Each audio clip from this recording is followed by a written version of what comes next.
नुकसान लगा था मजदूरों को 10,000 का नुकसान लगा था। फूलों को बखेर के बच्चे यहाँ रोए थाना में जाके बंद करवा दिया। मैंने छुड़ा के लाया था, मेरे को गया था गाँव में दिया था। बच्चे हम चिल्लाए थे, पूरी तरह चिल्लाए थे बच्चे। अरे चलाए थे, उसको पता है, जो फोटो खींचे उसको पता है भाई बच्चे बच्चे कितने बुरे चिल्लाए। क्या समस्या आई थी 10,000 के फूलों को नाले में गिरवा के गई थी। उसके बाद गाटोड़ा में पुलिस को बुलाई, फिर इनको जाके बंद करवाई। बच्चे बहुत बुरी तरह चिल्लाए थे, जब भी उसके मुँह से बोली थी कि मरने तो कोई दिक्कत नहीं है, बादशाह मिलनी चाहिए। देखो जी, ये तो एक तानाशाही और तानाशाही ना तो आज तक बीजेपी की चली और ना कांग्रेस की चली। ये सत्ताधारी है, ठीक है, हम मानते हैं, पर ये मजदूर वर्ग जाएगा कहाँ? स्वतंत्र देश के नागरिक हैं और ये हमारा अधिकार है। नहीं, इनकी वजह से अतिक्रमण हो रहा है, इसको कैसे अतिक्रमण नहीं हो रहा क्या? ये कहाँ पड़ा है अभी? कोई समस्या होगी, ये अभी कहाँ पड़ा है? इसका फोटो दुनिया को दिख रहा है। हरदम हम इनके साथ। ये कहाँ पड़ा है? ये यहाँ रहने की है क्या? यहाँ रहने की जगह है किसकी? भाई आप सब समझदार खड़े हो या गवर्नमेंट भी समझदार है? यहाँ रहने की जगह है खा रहे हैं, ये तड़ी से अतिक्रमण हो रहा है, किसको लाके यहाँ डाल दी। हम हमारे बच्चों को पाल रहे हैं, हमारे को दुख हो रहा है और हमारे स्कूल की बच्चों को फीस नहीं लग रही, मजदूरी कर रहा है। हमारे को 2 साल से दुखी कर दिए। अरे जीतू सोनी भी ये बोला है तेरे को जेल में भिजवा दूंगा, थाना हम बंद करवा के, मेरे को खुद बोला था मैंने क्या कांड कर दिया ऐसा। मैं मजदूरी करके कमा के खा रहा है, मेरे बच्चों को पाल रहा हूँ, हमारी कोई सुनाई नहीं हो रही है। हमारे साथ टीवीसी मेंबर भी यहाँ मौजूद हैं, उनसे जानते हैं कि क्या इस पे आगे कार्रवाई की गई है और क्या समाधान इसका हो सकता है। देखिए, इस विषय में ऐसा है कि ये स्ट्रीट वेंडर एक्ट के सीधा उल्लंघन और जो हाईकोर्ट के माननीय उच्च न्यायालय के जो आदेश हैं उन आदेशों की अवमानना है। स्ट्रीट वेंडर एक्ट जो लागू हुआ था तो देश की अर्थव्यवस्था में इनके महत्व को देखते हुए लोकसभा ने इसको पारित किया। राज्य सरकार भी 2011 में स्ट्रीट वेंडर एक्ट लागू कर चुकी है।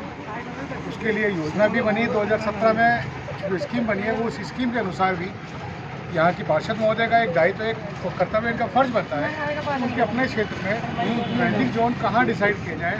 वो टीवीसी के जो चेयरमैन हैं उन चेयरमैन साहब को लिखकर देकर के और इनको व्यवस्थित रूप से बैठा। ठीक है, ये कोई अतिक्रम ही नहीं है। जब तक एक्ट के पालना नहीं हो, एक्ट के हाईकोर्ट के आदेशों की अवमानना जो हो रही है वो जब तक नहीं हो अधूरी, तब तक इनको यहाँ से हटाने का कहीं कोई औचित्य नहीं है। हटाने के साथ साथ किसी प्रकार से आप शारीरिक, मानसिक और आर्थिक रूप से प्रभावित करते हैं वो सरासर गलत है। यदि इस विषय में हमने मेयर साहब से भी मिल चुके हैं और एमएलए साहब से भी मिल चुके हैं और बाकी सांसद महोदय से भी मिल चुके हैं। ठीक है, पार्षद साहब अगर इस पर ध्यान नहीं देंगे और बाकी लोग ध्यान नहीं देंगे तो मजबूर हमें धरना प्रदर्शन करना पड़ेगा। उसकी सारी जिम्मेदारी क्षेत्रीय पार्षद की और प्रशासन की। हम इन लोगों को 7 दिन का समय देते हैं। 7 दिन के अंदर जो यहाँ के अपने ये CSI वगैरह जो आकर राठौड़ी करते हैं उनको कोई राइट नहीं है, कोई अधिकार नहीं है। आप एक लोग प्रशासनिक पदाधिकारी हैं तो उसमें आपको राठौड़ी करने का क्या मतलब होगा? किसको लगाएंगे, किसको हटाएंगे, ये डिसाइड करने वाले आपको हैं।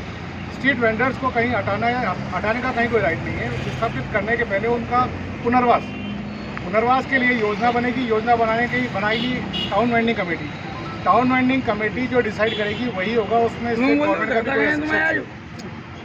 चलेगा, ठीक है ना?